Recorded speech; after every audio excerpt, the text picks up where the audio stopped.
The candle flame shook first. Then the door burst open so hard it cracked against the stone wall, and Mira dropped the boot brush from her hands, before she even understood why her whole body had gone cold. Cale stood in the doorway of the small room where she worked every night, and he was breathing like a man who had run for miles without stopping. His coat was torn at the shoulder. His eyes found her instantly, and for one strange moment, the most powerful man in the kingdom looked almost afraid. "Don't touch the boots tonight," he said. "Leave them by the door, and go to your room." Mira had cleaned his boots every single evening for 15 years. She had never once heard him tell her to stop. She opened her mouth to ask why, but he was already gone, his footsteps echoing down the long stone hallway toward the war room, where the low murmur of worried voices had already begun to rise. Mira stood alone in the small candlelit room, staring at the boots he had left behind. They sat crooked near the doorway, half kicked off in his hurry, and even from a distance she could see something dark clinging to the leather. Not the usual dried mud from the training grounds, not the dust of the eastern roads. Something darker, wetter, and strange. She had grown up in this room, not literally, but in every way that mattered. When she was small, one of the older maids used to joke that Mira had been raised by boots instead of a mother, and though it was meant unkindly, it had never felt untrue. She barely remembered anything from before she arrived at the gates of Stonewatch Keep at the age of 5, wrapped in a gray blanket with no note, no name, and no packmark to say where she belonged. The guards back then had wanted to turn her away. An unclaimed child with no scent trail was a dangerous mystery in a world ruled by packs and bloodlines. But the old steward, a kind man named Edwin who had since passed on, convinced the young Alpha's council to let her stay and work, if only to keep her fed and sheltered. And so she became the girl who cleaned the Alpha's boots, night after night, year after year, until it was simply who she was. She never once thought there was anything unusual about her life. She told herself this so many times that she had almost stopped noticing it was a lie. Now, staring at the strange dark stains soaking into the leather in front of her, curiosity pulled harder than fear. She stepped closer. The smell reached her before she even bent down, sharp and metallic, but underneath it was something else too, something that made the hair on her arms rise before she understood why. She knelt down slowly and reached for the boot. The moment her fingers touched the stain, a jolt of heat shot up through her hand, sudden and sharp, like touching a hot stove. She gasped and pulled back, staring at her fingertips. Thin red lines had already begun to form on her skin, faint burns rising exactly where the liquid had touched her. Blood did not do this. Blood was just blood. It did not burn. She sat back on her heels, breathing fast, staring at her hand as if it belonged to someone else. Whatever coated Cale's boots tonight was not ordinary, and whatever it was, her body had reacted to it in a way she had never experienced before. Not once in 20 years of living. Footsteps sounded in the hallway, quick and familiar. Mira scrambled to her feet just as Lydia, one of the kitchen girls and the closest thing Mira had to a friend, slipped through the doorway with wide eyes. "You heard the fighting horns tonight," Lydia whispered. "There was a battle at the eastern border. Some of the guards say it was the Vane Pack. Others say it was worse than that." Mira shook her head slowly, still cradling her burned hand against her chest. "I didn't hear the horns. I was in here the whole evening." Lydia's gaze dropped to Mira's hand, and her face shifted from excitement to concern in an instant. "What happened to you?" "I don't know," Mira admitted, and for the first time in longer than she could remember, that felt like the truest sentence she had ever spoken. Lydia stepped closer and took Mira's hand gently, turning it toward the candlelight. The burn marks were already fading, the skin returning to its normal color faster than any burn should heal. Lydia's eyes widened even further. "That's not natural," Lydia said quietly. "Mira, what did you touch?" Mira glanced toward the boots by the door, still sitting there, dark and dripping faintly onto the stone floor. She hadn't told Lydia about them yet, and now, watching her friend's reaction to something as small as a burn, she felt an odd instinct to keep the rest hidden a little longer. "Nothing important," she said. "Maybe I brushed against the hot wax from the candle without noticing." It was a clumsy lie, and from the look on Lydia's face, they both knew it. But Lydia, ever gentle, chose not to press further. Instead, she squeezed Mira's hand once and let it go. "Come to the kitchen when you're done here," Lydia said. "Everyone's talking about the battle. They say the Alpha himself led the charge against the Vane scouts near Thistle Ridge. Some of the younger guards didn't come back. The words settled heavily in Mira's chest. She had lived at Stonewatch Keep long enough to understand what battles cost, even if she rarely saw the fighting herself. She was kept far from the training grounds, far from the war councils, far from anything that mattered beyond the small, quiet room where she polished leather until it gleamed. After Lydia left, Mira turned back to the boots. Her hand had almost fully healed now. The strange burns faded to nothing more than a faint pink shimmer that would likely disappear by morning. But the fear in her chest had not faded at all. If anything, it had grown roots. She thought about leaving the boots exactly as Cale had instructed, and returning to her small room down the hall. It would have been the simple thing to do, the safe thing, the thing she had done without question for 15 years. Instead, she found herself kneeling again, this time more carefully, examining the stain without touching it directly. In the candlelight, she could see now that it was not entirely dark. There were faint threads of silver woven through it, catching the light strangely, almost glowing. She had never seen anything like it. Not in 15 years of cleaning every kind of dirt, dust, and battle grime that ever touched these boots. A sound behind her made her spin around, heart hammering. It was only Garrick, one of the older guards who had always treated her kindly, standing in the doorway with a torch in hand. "The Alpha wants everyone away from the West Wing tonight," Garrick said, his voice tight and serious, in a way she rarely heard from him. "Go to your room, Mira, and lock your door." "Is something wrong?" she asked. Garrick hesitated, glancing down the hallway before answering. "There was trouble at the border. Worse than trouble, if the rumors are true. The Alpha's orders are clear. Everyone stays inside tonight." He left before she could ask anything more, his torch casting long shadows against the stone as he disappeared around the corner. Mira stood alone once again, the flickering candle her only company, and looked down at the boots one final time. She should have obeyed. She should have gone straight to her room and locked the door as Garrick instructed. But something about the strange, silver-threaded stain, something about the way her skin had burned and healed so quickly, kept her rooted in place. Slowly, carefully, using only the very edge of her sleeve so her skin would not touch it directly, she lifted the boots and set them into the deep basin she used for cleaning. She filled it with water from the pitcher near the window, watching as the dark liquid began to swirl and spread, turning the water a faint shade of pink and silver. She had cleaned blood from these boots more times than she could count over the years. Battle wounds, hunting trips, training accidents. She knew exactly how blood behaved in water, how it dissolved and faded with enough scrubbing. This did not behave like blood at all. Instead of dissolving, the silver threads seemed to gather together, forming faint shapes that dissolved again before she could make sense of them. And strangest of all, wherever the water touched her hands this time, through the thin barrier of her sleeve, she felt a warmth spreading through her chest, not painful like before, but comforting, in a way she had no words for. It felt, somehow, like recognition. She sat back on her heels, staring at the basin, her mind spinning with questions she had never thought to ask before tonight. Who was she, really? Why had she been left at these gates with no name and no mark? And why, after 20 years of feeling like nothing more than an ordinary orphan girl, did a single stain of unusual blood make her feel, for the very first time, like she might be something else entirely? Outside, in the distance, she could hear the low sound of the pack council gathering, voices raised in argument, the words too far away to make out clearly. Somewhere in that gathering, Cale was likely standing at the center of it all, deciding what to do about whatever threat had struck at the eastern border tonight. Mira had no way of knowing that the very blood she was cleaning from his boots would soon change the course of both their lives forever.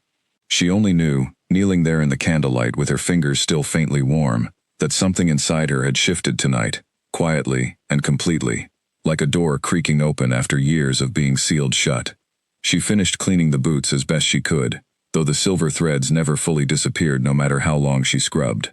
Setting them by the door as instructed, she blew out the candle and walked to her small room at the end of the servants' hallway, Garrick's warning echoing in her mind.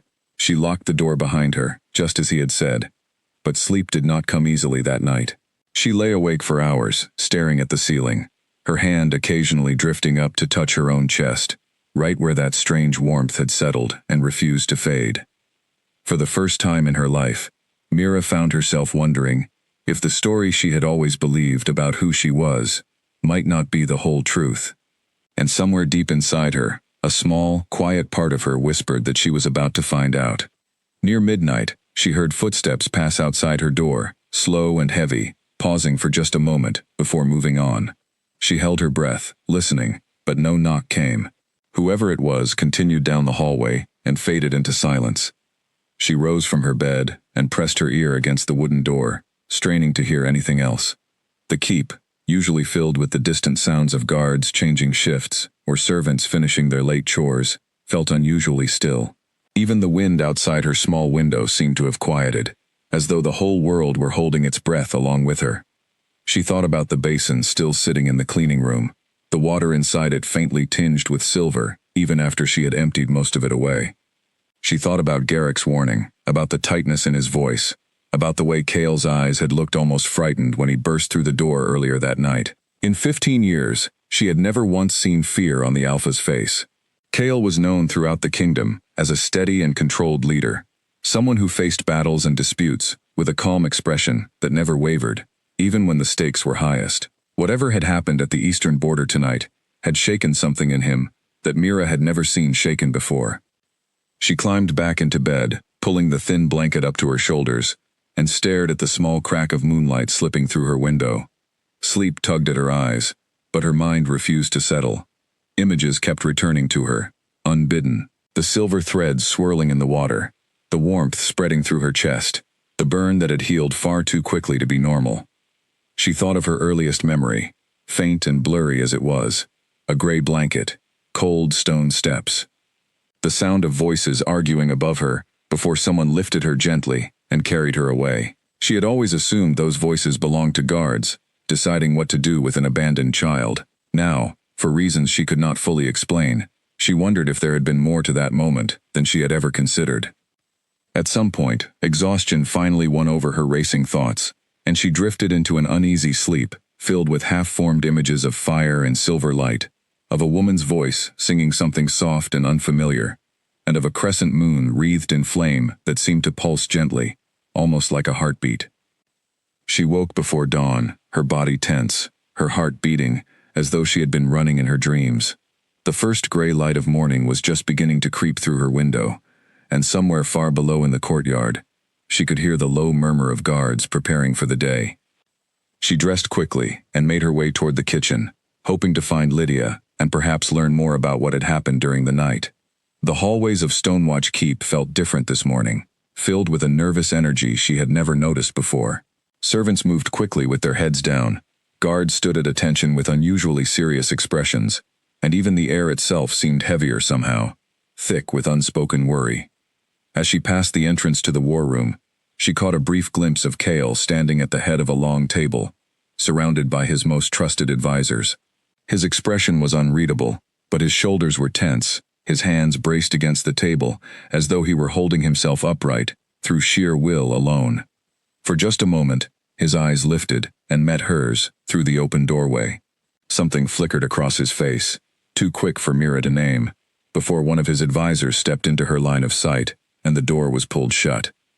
Mira continued down the hallway, her heart pounding for reasons she could not fully explain.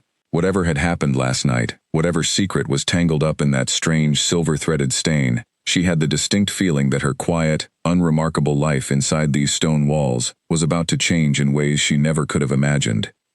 The bowl of porridge in front of Mira had gone cold, untouched, because her hands would not stop trembling. Lydia sat across from her at the narrow kitchen table, keeping her voice low so the other servants bustling around the hearth would not overhear. "They found 3 guards near Thistle Ridge," she whispered, "torn apart by something the trackers say wasn't any ordinary wolf. Garrick says the Alpha fought whatever it was himself, and barely walked away." Mira's stomach tightened. She thought of the strange stain on Cale's boots, the silver threads that refused to wash away, the warmth that had spread through her chest when the water touched her skin. She had not told Lydia the full truth last night, and now, sitting in the noisy kitchen with fear hanging thick in the air, she still could not bring herself to say it aloud. "Do they know what attacked them?" Mira asked instead. Lydia shook her head, glancing toward the doorway before leaning even closer. "Some of the older guards are saying the word vain, but quietly, like they're afraid to say it too loud. Others think it might be something else. Something from before the purges. The word purges made Mira's skin prickle, though she could not say why. She had heard the term before, whispered occasionally by older servants who remembered a time when entire bloodlines were wiped from the kingdom in the name of order and safety. It was ancient history to her, something from books and old stories, nothing that had ever felt connected to her own quiet life. "I should get back to my duties," Mira said, standing abruptly. Lydia caught her wrist gently. "Be careful today," Lydia said. "Whatever is happening, I have a feeling it isn't finished yet." Mira nodded and slipped out of the kitchen, making her way toward the cleaning room where she spent nearly every evening of her life. The morning light spilled through the narrow windows of the hallway, but it did nothing to ease the uneasy feeling that had settled over her since the moment she woke. When she reached the small room, she found the basin exactly where she had left it, the water inside now completely drained away, leaving behind a faint silver residue along the bottom that no amount of rinsing seemed to fully remove. She stared at it for a long moment, running her fingers along the edge, careful not to touch the residue directly. A shadow fell across the doorway. She turned quickly, expecting Garrick, or perhaps one of the kitchen staff, but instead found Cale standing there, watching her with an expression she could not quite place. He looked exhausted, dark circles shadowing his eyes, but there was something sharper in his gaze now, something focused entirely on her. "You cleaned the boots last night," he said. It was not quite a question. "I did," Mira answered carefully, "though the stain did not come out completely. I apologize if that displeases you." Cale stepped further into the room, his eyes drifting toward the basin, before returning to her face. "Show me your hands." The request startled her, but she obeyed, holding out both hands for his inspection. The faint pink marks from the burn had faded almost entirely overnight, leaving only the smallest trace of discoloration near her fingertips, something easy to overlook unless someone was looking for it specifically. Cale took her hand gently, turning it toward the light streaming through the window, studying the fading marks with an intensity that made her pulse quicken. His touch was careful, almost hesitant, nothing like the commanding presence she had watched from a distance for 15 years. "Does it still hurt?" he asked quietly. "No," she said. "It healed faster than any burn I've had before." He released her hand slowly, his expression unreadable once again, though something in his posture had shifted, grown more alert, more watchful. "Mira, how long have you lived at Stonewatch Keep?" The question surprised her, mostly because he had never once, in 15 years, asked her anything personal at all. She had always assumed he barely noticed her presence beyond the boots she cleaned each night. 15 years, she answered, "since I was 5. "And before that?" "I don't remember anything before that," she admitted. "I was told I arrived at the gates wrapped in a blanket, with no name and no mark. Edwin took me in, and gave me work in the boot room so I would have a place to stay." Cale was quiet for a long moment, his gaze distant, as though he were turning something over carefully in his mind. "Do you still have the blanket?" Mira blinked, caught off guard by the specificity of the question. "I believe so. It's folded away in an old trunk in my room. I never had reason to look at it closely." "I would like to see it," Cale said, and though his tone remained calm, there was an urgency beneath the words that Mira could not ignore. She led him down the servants' hallway to her small room, feeling strangely exposed, as the Alpha King of Stonewatch Keep followed behind her, for the first time in 15 years of quiet, unremarkable service. Her room was simple, containing little more than a narrow bed, a small chest of drawers, and the old wooden trunk tucked beneath the window, where she kept the few belongings she had gathered over the years. She knelt and opened the trunk, digging past folded clothes and worn shoes, until her fingers found the soft, faded gray fabric at the very bottom. She lifted it out carefully and handed it to Cale, watching his face as he unfolded it. His breath caught audibly the moment the fabric fell open in his hands. Stitched carefully into the lining, nearly hidden by years of wear, was a small emblem that Mira had noticed once or twice as a child, but had never thought much of. A crescent moon wrapped in flames. "Where did you find this crest?" Cale asked, his voice unusually tight. "I've always had it," Mira said. "It was part of the blanket I arrived in. I never knew what it meant." Cale's hands tightened around the fabric, his knuckles pale. He looked up at her slowly, his eyes searching her face, as though seeing her for the very first time. "This is the crest of the Moonfire Pack," he said quietly. "A bloodline that was destroyed nearly 20 years ago, in a massacre that took place before either of us were old enough to understand what was happening. Every member of that pack was believed to have died that night. Every single one, except for an infant heir who was never found." Mira felt the room tilt slightly around her, though she remained perfectly still. "That has nothing to do with me," she said, though her voice sounded less certain than she intended. "Your blood burns silver against certain reactions," Kale said slowly. "Only Moonfire blood carries that trait. It's rare enough that I've only read about it in old records, never witnessed it myself, until last night." Mira stared down at her own hands, the faint marks nearly gone now, and felt a strange mixture of fear and something else entirely, something that felt dangerously close to hope. For 20 years, she had been nothing but an unclaimed orphan, a nameless girl, given work simply because no one knew what else to do with her. Now standing in her small room, with the Alpha King holding the one piece of her past she had never thought to question, she wondered if that nameless girl might have had a name after all, one connected to a bloodline everyone believed had been wiped from existence entirely. "I need to look into this further," Kale said, folding the blanket carefully and holding it out for her to take back. "Say nothing of this conversation to anyone. Not even Lydia. Not yet." Mira took the blanket, clutching it tightly against her chest. "Why does it matter so much? If this bloodline was destroyed 20 years ago, what difference does it make now?" Kale's expression darkened, and for a moment, Mira saw again that flicker of fear she had witnessed the night before, quickly hidden beneath his controlled exterior. "Because if the attack at Thistle Ridge last night was connected to your bloodline being discovered, then whoever destroyed the Moonfire Pack 20 years ago may already know you're still alive." The words settled over Mira like a heavy weight, and for the first time in her quiet, unremarkable life, she understood that the world beyond the boot room was far more dangerous and far more connected to her than she ever could have imagined. Kale left her room a few minutes later, promising to send word once he learned more, but the silence he left behind felt heavier than anything he could have said. Mira sat on the edge of her bed, the gray blanket still clutched tightly in her hands, staring at the small crest stitched into its lining, as though it might suddenly rearrange itself into an answer she could understand. A massacre, a destroyed bloodline, an infant heir who vanished without a trace. She turned the pieces over and over in her mind, trying to fit them into the shape of her own life, but nothing about it felt real.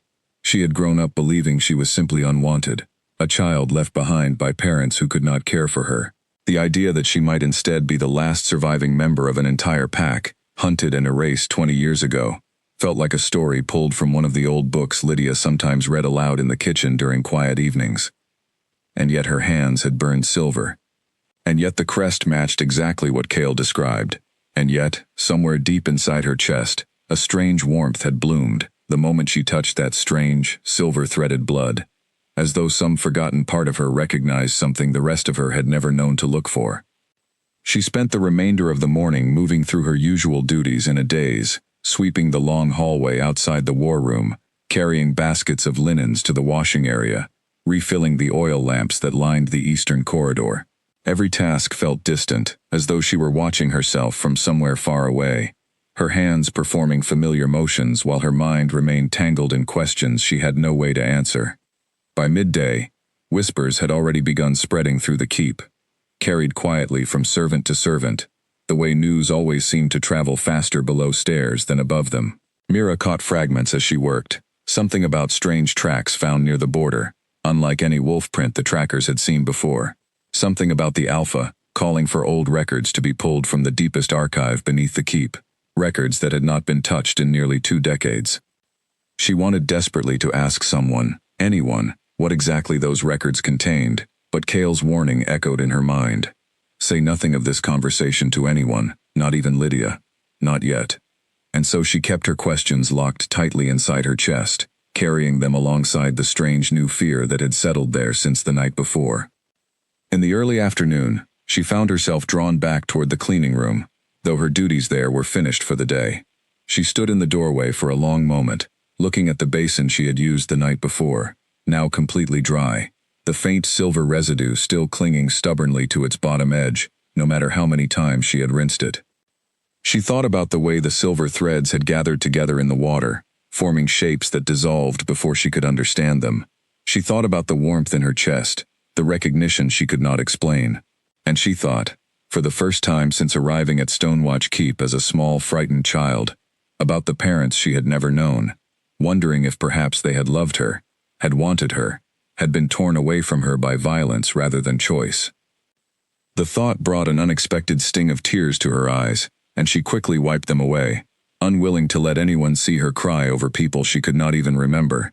She had spent 15 years telling herself it did not matter, that wondering about the past served no purpose when the present demanded so much of her attention simply to survive. Now, that careful wall she had built around her own heart felt as though it were cracking apart, piece by piece, with every new detail Cale revealed. Lydia found her there an hour later, standing quietly in the empty room, and did not ask what troubled her, though her eyes lingered with obvious concern. Instead, she simply took Mira's hand and led her toward the kitchen, insisting she eat something before evening duties began. "You look like you've seen a ghost," Lydia said gently, setting a plate of bread and cheese in front of her at the same narrow table where they had sat that morning. "Maybe I have," Mira said quietly, and though Lydia raised an eyebrow, waiting for her to explain further, Mira only shook her head and forced a small smile. "It's nothing. Just tired from last night." Lydia did not press, though the worry in her expression remained. They ate together in comfortable silence for a while, the noise of the kitchen swirling around them, until a sudden commotion near the entrance drew both their attention. Two guards Mira did not recognize entered, their uniforms dusty from travel, their expressions grim, as they moved quickly toward the war room, without pausing to speak to anyone along the way. "More news from the border," Lydia murmured, watching them disappear down the hallway. "I don't like the feeling in this place today." Mira did not either, though she said nothing, her thoughts already drifting back toward the crest hidden beneath her mattress, back toward Cale's warning, back toward the strange, dangerous possibility that she might be far more important and far more hunted than she had ever imagined herself to be. As the afternoon wore on, she noticed something else unusual, small changes she might have missed entirely on any other day. Guards seemed to linger near the servants' hallway more than usual, their eyes occasionally drifting toward her with expressions she could not quite read. Once, she caught two of them exchanging a quiet word the moment she passed, falling silent as soon as they noticed her watching. She told herself it was simply her imagination, fueled by fear and exhaustion, but the feeling of being watched followed her for the remainder of the day, settling uncomfortably beneath her skin, like a chill that refused to leave. By the time evening arrived and she made her way back toward the cleaning room to prepare for her nightly duties, she found herself glancing over her shoulder more than once, though the hallway behind her remained empty each time. Whatever secrets were unfolding around her, whatever danger had been stirred awake by a single stain of unusual blood, Mira understood now that there was no simple way to return to the quiet, unremarkable life she had known before last night. Something had changed inside these stone walls, and she suspected, with a certainty she could not fully explain, that it was only the very beginning. Dust rose in thick clouds as Cale pulled the heavy iron chest from the deepest shelf of the archive room, coughing as decades of neglect filled the narrow stone chamber beneath Stonewatch Keep. No one had opened these records in nearly 20 years, not since the order had been given to seal away everything connected to the Moonfire massacre. He set the chest on the wooden table at the center of the room and worked the rusted latch until it finally gave way with a groan. Inside, yellowed papers filled nearly every inch of space, some bound with cracked leather straps, others loose and curling at the edges from age and moisture. He worked through the night, reading by the light of a single oil lamp, his advisor Felix seated across from him sorting through a second stack of documents. Felix was an older wolf, gray at the temples, who had served Cale's father before serving Cale himself, and his hands trembled slightly as he lifted each fragile page. "I remember that night," Felix said quietly, breaking the long silence that had settled between them. "I was young, barely more than a pup myself, but I remember the smoke rising from the Moonfire territory for 3 full days afterward." Cale looked up from the document in his hands. "What caused it?" Felix hesitated, his eyes fixed on the paper in front of him, rather than meeting Cale's gaze. "The official record says the Moonfire Pack was destroyed for harboring dangerous magic. Blood magic tied to fire and moonlight. that the ruling council at the time considered too great a threat to allow. But there were always whispers, even back then, that the truth was different, that the Moonfire pack had grown too powerful, too respected among the smaller packs, and certain wolves in power found that threatening enough to justify what happened. Whose order was it? Cale asked, though something in his chest had already tightened with a suspicion he did not want to voice aloud. Felix finally lifted his eyes, and the sorrow in them told Cale everything, before a single word was spoken. Your father gave the order, Cale. I'm sorry. I should have told you long before now, but the topic was forbidden even within these walls. The weight of that confession settled over Cale like a stone dropped into deep water. His father, the previous Alpha King, remembered by most as fair and just, had ordered the destruction of an entire bloodline, and now, 15 years later, the last surviving heir of that bloodline had been living quietly within his own stronghold, cleaning his boots every single night, without either of them knowing the truth. Why was the infant never found? Cale asked, forcing his voice to remain steady. Felix shuffled through another stack of papers before pulling out a single faded report, handing it across the table. The soldiers searched the Moonfire Keep thoroughly after the attack, but no infant was ever recovered among the dead or the survivors. Some believed the child had been killed in the fire alongside the parents. Others believed someone smuggled the child away before the attack even began, hoping to protect the bloodline from complete extinction. Cale read through the report carefully, his eyes catching on a single line near the bottom.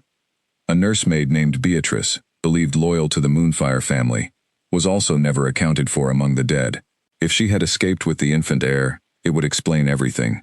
A frightened woman, fleeing with a child too young to remember anything, arriving eventually at the gates of a neighboring keep with no name to offer and no story to tell beyond an empty gray blanket. Mira arrived here 5 years after the massacre, Cale said slowly, working through the timeline in his mind. Not immediately. If she is the Moonfire heir, someone kept her hidden and safe for those first 5 years. Perhaps the nursemaid, Felix suggested.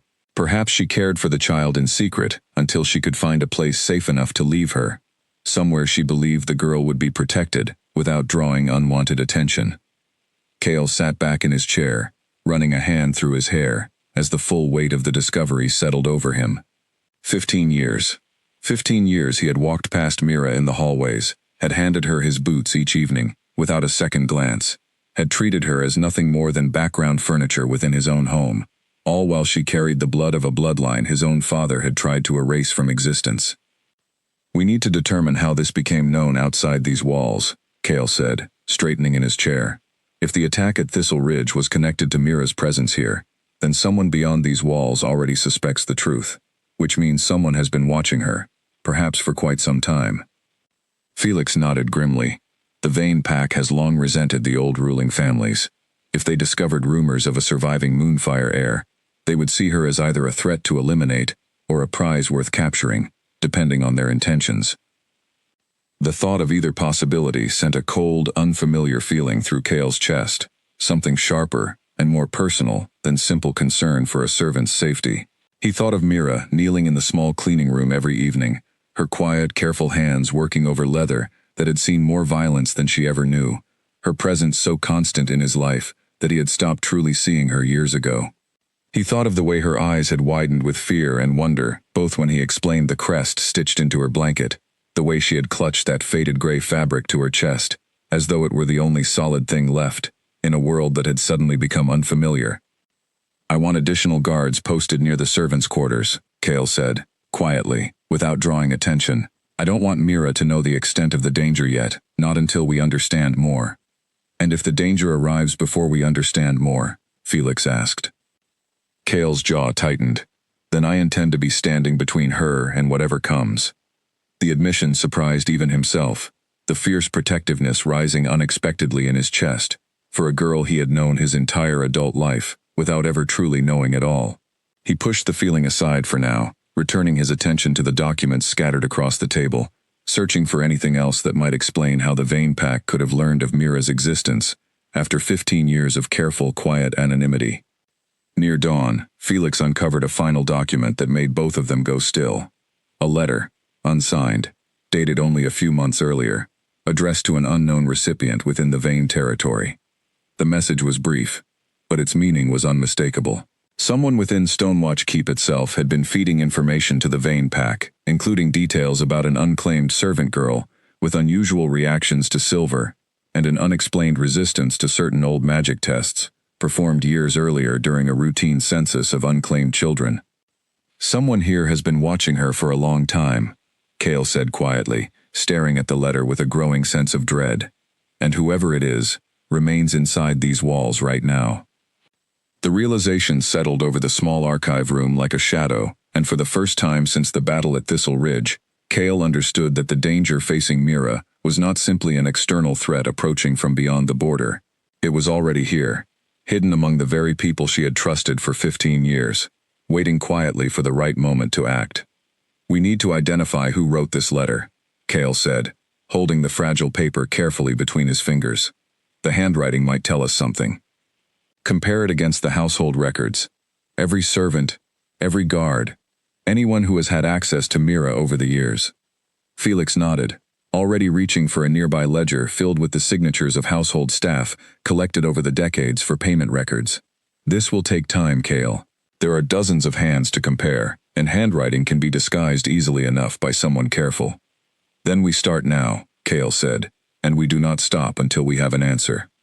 They worked through the remaining hours before dawn, comparing the slanted, hurried script of the letter against page after page of household records. Most matches were quickly dismissed, the strokes too different, the spacing too inconsistent. But as the first gray light of morning began creeping through the narrow archive window, Felix paused over one particular page, his brow furrowing. "This one," he said slowly, turning the ledger toward Cale. "The letter formation here, the way the tail of certain letters curls upward, it's similar, though not identical. It could simply be coincidence." Cale studied the page carefully, noting the name written at the top in careful, practiced script. It belonged to a steward named Nolan, a man who had served in the keep for nearly a decade, responsible for managing the household budget and, notably, the census records that tracked unclaimed children brought into the keep's care. "Nolan has access to nearly every record in this keep," Cale said slowly. "If he wanted information on Mira's background, on the results of any old magic tests performed during her childhood, he would have had every opportunity to gather it quietly over the years. We cannot accuse him without more certainty," Felix cautioned. "A resemblance in handwriting is not proof enough to condemn a man who has served this household faithfully for 10 years. Cale knew Felix was right, though frustration burned through him at the thought of moving carefully, when every instinct urged him to act immediately. He folded the letter carefully and placed it inside his coat, determined to watch Nolan closely without revealing his suspicions, at least until he had gathered enough evidence to act with certainty. As the sun rose fully over Stonewatch Keep, Cale left the archive room, his mind heavy with everything he had learned throughout the long night. His father's hidden order, the nursemaid who may have saved an infant's life at the cost of her own safety, the unknown traitor who might have been quietly feeding information to the very enemies who wished Mira harm. He made his way toward the training grounds first, needing the familiar physical release of movement to clear his thoughts, before facing anyone else within the keep. The morning air was crisp and cool, and he pushed himself through a series of exercises alone, his mind circling back again and again to the image of Mira kneeling in the small cleaning room, unaware of the danger gathering quietly around her. He thought of how she had looked at him the day before, her eyes wide with confusion and fear, as she absorbed the impossible truth about her own bloodline. She had spent her entire life believing herself unwanted, discarded, insignificant. Now she carried the weight of an entire pack's memory, a legacy stolen from her, before she was even old enough to understand what she had lost. Cale understood, in that quiet morning light, that he owed her more than simple protection. He owed her the truth, delivered carefully and completely, along with whatever support he could offer, as she navigated a reality far more complicated than the one she had known just 2 days earlier. By mid-morning, word reached him that the trackers had returned from Thistle Ridge with fresh reports. The strange prints found near the battle site had been examined more closely, and the trackers now believed they belonged to a Vane scout using an old form of concealment magic to mask their scent and appearance, something rarely used except by highly trained operatives sent on sensitive missions. This confirmed what Cale had already begun to suspect. The attack at Thistle Ridge had not been a random border skirmish. It had been a deliberate probe, likely testing Stonewatch's defenses while searching for confirmation of the very rumors that had somehow reached Vane territory regarding a surviving Moonfire heir, hidden among Cale's own household staff. He called Felix and 2 of his most trusted guards to a private meeting later that afternoon, laying out everything they had discovered, from the archived confession of his father's involvement, to the suspicious letter possibly written by Nolan, to the confirmed presence of Vane scouts operating with unusual magical concealment near the border. "We proceed carefully," Cale instructed. "Nolan continues his duties as normal. I want him watched at all times, but he must not suspect we know anything.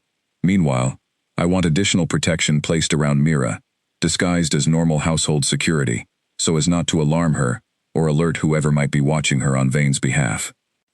The guards nodded their understanding and departed to arrange the necessary precautions, leaving Cale alone with Felix once again, in the quiet study where they had gathered. "There is one more thing," Felix said carefully, once the others had left. "If Mira truly is the Moonfire heir, and if word of her survival spreads further, you may soon face pressure from the Pack Council regarding her status here. Some may argue she should be handed over to Vane leadership to avoid further conflict. Others may see her as a valuable claim to secure through marriage or alliance, given her bloodline's historical significance." Cale's jaw tightened at the thought, an unexpected surge of protectiveness rising sharply in his chest. "No one will hand her over to anyone," he said firmly. "And no one will treat her as a political prize to be claimed or traded." Felix studied him for a long moment, something knowing flickering behind his tired eyes. 15 years is a long time to overlook someone, Cale.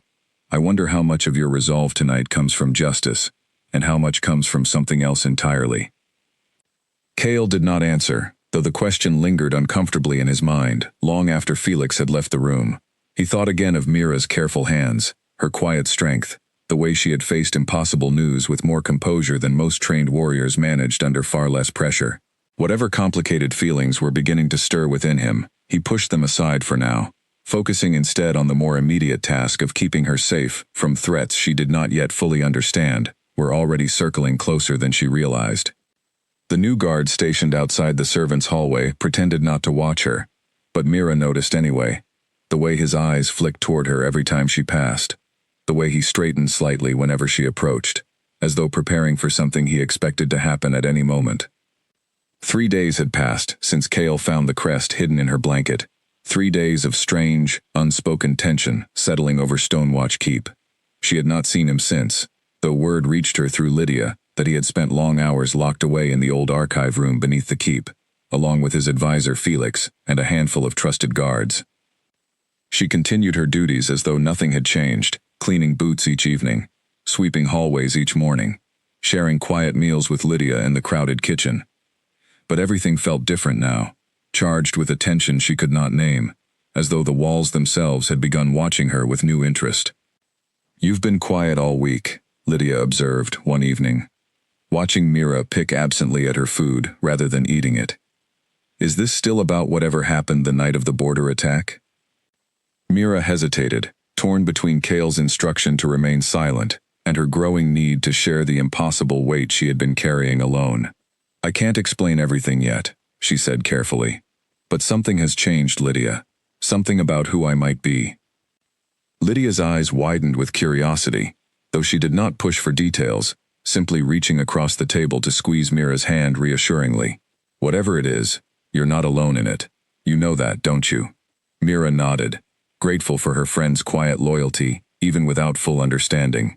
She wanted desperately to explain everything, the crest, the silver blood, the massacre 20 years ago that may have claimed her entire family. But the words remained locked behind Cale's warning, and she honored it, even as the silence grew heavier with each passing day. Later that evening, making her way toward the cleaning room for her nightly duties, Mira noticed Nolan the steward standing near the entrance to the archive stairwell, speaking in hushed tones with a young messenger she did not recognize. Something about the exchange struck her as unusual, the messenger's cloak dusty from travel, his expression nervous as he passed a folded paper into Nolan's waiting hand. She paused at the end of the hallway, watching from a distance, though she quickly looked away when Nolan's eyes lifted and scanned the corridor, as though checking for onlookers. She continued walking, her heart beating a little faster than usual, though she told herself it was likely nothing more than ordinary household business.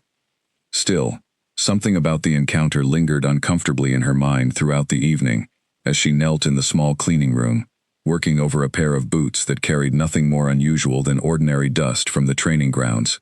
She found herself glancing toward the doorway more than once, half expecting Cale to appear as he had 3 nights earlier, though the room remained empty and quiet, filled only with the familiar scent of leather polish and candle wax. He finally came near midnight, slipping into the room so quietly that Mira nearly startled at his sudden presence. He looked better than he had the last time she saw him, though the tension in his shoulders had not fully eased. "I owe you an explanation," Cale said, settling into the chair near the window, his expression more open than she had ever seen it. "More than what I've already given you." Mira set down the brush in her hands and turned to face him fully, bracing herself for whatever truth he had come to share. "My father ordered the destruction of the Moonfire Pack," Cale said quietly. 20 years ago, believing they had grown too powerful, too influential among the smaller packs. It was never about dangerous magic, whatever the official records claim. It was about control and fear, and the desire to eliminate a threat to his own authority. Mira absorbed this in silence, her chest tightening at the thought of an entire family destroyed simply for the crime of being respected too widely. "And my parents," she said slowly. "Were they part of that?" "I believe so," Cale admitted, "though I don't yet know their names, or their positions within the pack. What I do know is that a nursemaid named Beatrice disappeared the same night as the attack, along with an infant heir who was never found among the dead. I believe she carried you to safety, keeping you hidden for 5 years, before eventually leaving you at these gates, likely believing it was the safest option available to protect you from further danger." Mira felt tears gather unexpectedly in her eyes, though she blinked them back quickly, unwilling to let grief overtake her before she understood the full situation. "Do you know what happened to her? To Beatrice?" Cale shook his head slowly. "I don't. I'm still searching for answers, Mira, but I promise you I will not stop until I understand everything that happened to your family and everything that led you here to me." Something in the way he said those final words, "to me," made Mira's pulse quicken in a way that had nothing to do with fear. She studied his face carefully in the candlelight, noting the exhaustion still lingering beneath his controlled expression, the genuine concern reflected in his eyes that she had never noticed directed toward her before this past week. "There's something else," Mira said, hesitating only briefly before continuing. "I saw Nolan earlier this evening, speaking with a messenger I didn't recognize near the archive stairwell. It seemed unusual, though perhaps it was nothing important." Cale's expression sharpened instantly, his relaxed posture vanishing as he leaned forward with sudden intensity. "What did the messenger look like? Did you hear anything they said?" Mira described what little she had observed, the dusty cloak, the nervous exchange, the folded paper passed quietly between them. Cale listened carefully, his jaw tightening with each detail, though he offered no explanation for his reaction, beyond thanking her for sharing what she had witnessed. "Be careful around Nolan," Cale said finally. "Avoid him if possible, and if he approaches you directly, come find me immediately, no matter the hour." "Why?" Mira asked, though something in his expression already suggested she would not like the answer. Cale hesitated before answering, clearly weighing how much to reveal. "We have reason to believe someone within this household has been passing information to the Vane Pack, information regarding your background and the unusual traits you displayed during old census tests as a child. Nolan is among our primary suspects." The revelation sent a fresh wave of fear through Mira's chest. The idea that someone she had known casually for years, someone who managed the household budget and greeted her politely in passing hallways, might have been quietly working to expose her to the very people who wished her harm. "Why would he do such a thing?" she asked quietly. "I don't yet know," Cale admitted. "Perhaps coin, perhaps old loyalties to families who resented my father's rule, perhaps something else entirely. But until we understand his motivations fully, I need you to trust me and remain cautious." Mira nodded slowly, though the fear settling in her chest refused to fully ease. She thought of Nolan's nervous expression near the stairwell, the folded paper disappearing into his coat, the way his eyes had scanned the hallway as though checking for witnesses. Whatever secrets he carried, she understood now that they were tangled up directly with her own survival. and the realization left her feeling more vulnerable than she had felt in 15 years of quiet, unremarkable service within these stone walls. Cale stayed a while longer, the two of them sitting quietly in the small candlelit room. As the night deepened around them, neither spoke much, but the silence felt comfortable rather than strained, a shared understanding passing between them that words could not easily capture. Mira found herself studying his profile in the flickering light, noticing details she had somehow missed over 15 years of careful, downcast glances, the small scar along his jaw, the way exhaustion softened the usual sharpness of his expression. "Why did you never ask about my past before now?" she asked eventually, the question surfacing before she could stop it. "In 15 years, you never once wondered where I came from?" Cale considered the question carefully, his eyes distant, as though searching for an honest answer, rather than a convenient one. "I think in truth, I never allowed myself to see you fully," he admitted. "You were simply present, reliable, part of the rhythm of this keep, and I never questioned it, because questioning it would have meant acknowledging how little attention I paid to the people who kept this place running smoothly around me." The honesty in his admission surprised her, and something in her chest softened, despite the fear still lingering there. "I understood my place," she said quietly. "I never expected more than that." "Perhaps you should have," Cale said, his voice low and serious. "Perhaps I owed you more than I ever gave, long before any of this began." Mira did not know how to respond to that, so she said nothing, allowing the quiet moment to settle between them a little longer, before Cale eventually rose to leave, promising once again to send word the moment he learned anything further about Nolan or the Vane Pack's intentions. After he left, Mira remained in the small room for a long while, staring at the candle flame as it danced and flickered against the darkness. She thought about everything he had said, about the strange, unexpected tenderness that had crept into his voice throughout their conversation, so different from the distant, commanding presence she had watched from afar for 15 years. She thought too about Nolan, about the nervous messenger, and the folded paper passed quietly in the shadow of the archive stairwell. Fear coiled tightly in her stomach at the thought of danger lurking so close, disguised behind a familiar face she had passed without suspicion countless times before. The following morning, she rose earlier than usual, unable to shake the restless energy that had settled over her since Cale's visit. She dressed quickly and made her way toward the kitchen, hoping the familiar routine of breakfast preparations might ease the tension coiled tightly in her chest.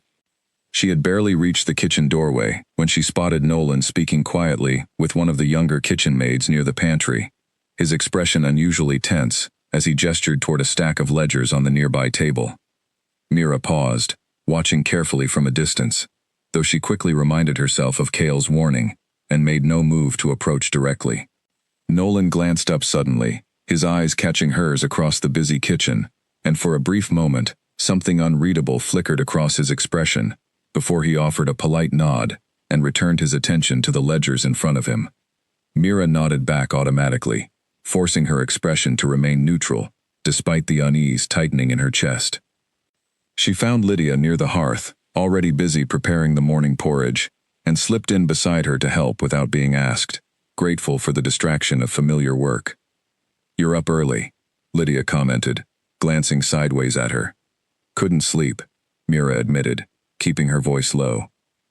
Lydia studied her for a moment, clearly sensing there was more beneath the surface, though she did not press further, simply handing Mira a wooden spoon and gesturing toward the large pot simmering over the fire.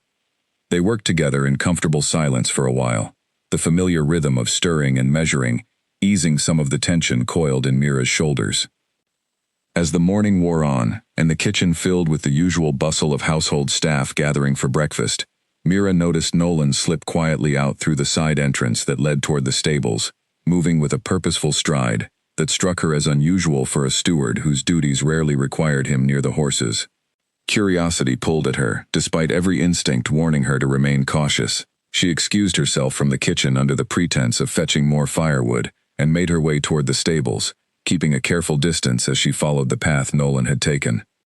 She found him standing near the far end of the stable, speaking quietly with a stable hand she did not recognize, their voices too low for her to make out any specific words from where she stood hidden behind a stack of hay bales. She watched as Nolan pressed something small into the stranger's hand, something that glinted faintly in the morning light, before the stranger mounted a waiting horse and rode swiftly out through the northern gate. Mira's heart pounded as she retreated quietly back toward the kitchen, careful to remain unseen. Whatever business Nolan conducted that morning, it was clear he was continuing whatever secretive arrangement he had begun, regardless of any suspicion that might already be gathering around him. She knew she needed to tell Cale immediately, though the thought of confronting him again so soon, of admitting she had disobeyed his instruction to avoid Nolan entirely, filled her with a nervous uncertainty she could not fully explain. Still, the safety of everyone within these walls mattered more than her own discomfort, and she quickened her pace, determined to find him before the morning grew any later. Cale listened with growing alarm as Mira described what she had witnessed near the stables, the stranger, the glinting object pressed quietly into his hand, the swift departure through the northern gate before anyone else had noticed the exchange taking place. "You shouldn't have followed him," Cale said, though there was more worry than anger in his tone. "If he had noticed you watching, there's no telling what he might have done." "I know," Mira admitted, "but I needed to see for myself, and now you have proof beyond a suspicious letter, and a resemblance in handwriting." Cale called Felix immediately, and within the hour, guards were dispatched to track the direction the stranger had ridden, though Cale held little hope they would catch him before he crossed safely into Vane territory. Nolan himself was summoned to the study, under the pretense of discussing routine household accounts, giving Cale and Felix an opportunity to observe him closely, without revealing the full extent of their suspicion. Mira waited anxiously in the adjoining hallway, unable to hear the conversation clearly through the heavy wooden door, though she caught fragments of raised voices and long, tense silences that told her the meeting was not going smoothly. When Nolan finally emerged, his face was pale and his hands trembled slightly as he hurried past her without meeting her eyes, disappearing quickly down the corridor toward his private quarters. Cale appeared in the doorway moments later, his expression grim. He denies everything, of course, though his reactions told us more than his words. "We don't have enough evidence yet to act against him directly, but I've ordered his movements watched closely from now on. He won't be able to make contact with anyone from Vane territory again, without us knowing. And if he tries to run?" Mira asked. "Then we'll know his guilt beyond any doubt," Cale said. "But running would only confirm what we already suspect, and I imagine he understands that as well as we do."